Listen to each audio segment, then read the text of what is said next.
চলে আসছি আমাদের গাজীগঞ্জতলা বাজারে। এটা আপনারা চিনবেন না, বাট আমাদের ডুমুরিয়া এলাকার মানুষ চিনবে।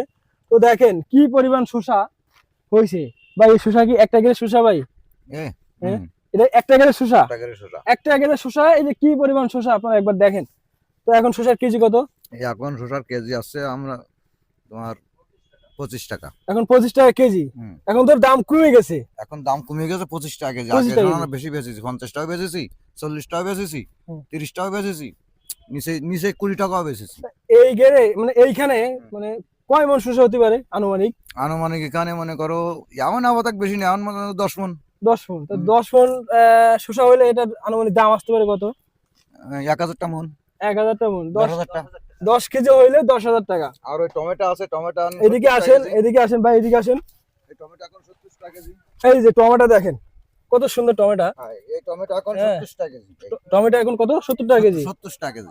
70 টাকা কেজি। আর এই যে সিসিঙ্গা, এটার কি বলে? ও আছে 15 টাকা কেজি। এটা আমরা বলি সিসিঙ্গা, তোমরা কি বলো এটা? আমরা পুল্লা বেচি। এটা পুল্লা, তাই তো? পুল্লা। আর এটা ঝিঙ্গা। এটা হচ্ছে জিঙ্গা। এই পোল্লার কেজি কত? এই এখন বর্তমান 15 টাকা। 15 টাকা কেজি। আর এই যে সিসিঙ্গার কেজি কত? এই এখন বর্তমান 25 টাকা কেজি। 25 টাকা কেজি। একসময় 40-45 ছিল।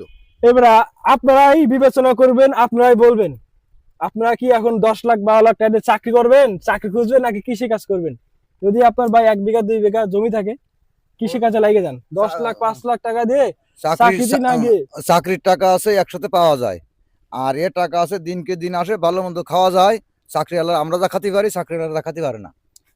আর কৃষিকাজ যদি আপনি সঠিকভাবে সঠিক নিয়মে করতে পারেন, এখান থেকে আপনি একটা ভালো ওকে ভালো মন্দ খাতে গেলি, ভালো মন্দ খাতে গেলি বেতন পেয়ে তা কিনতে তার আগে খাতে গেলি ঋণ হতে আয়। অবশ্যই অবশ্যই বেতন পালি শোধ করতে আয়। অবশ্যই। তো ধন্যবাদ সবাইকে। ভিডিওটা ভালো লাগলে অবশ্যই ভিডিওটা শেয়ার করে দেবেন, সবাইকে দেখার সুযোগ করে দেবেন।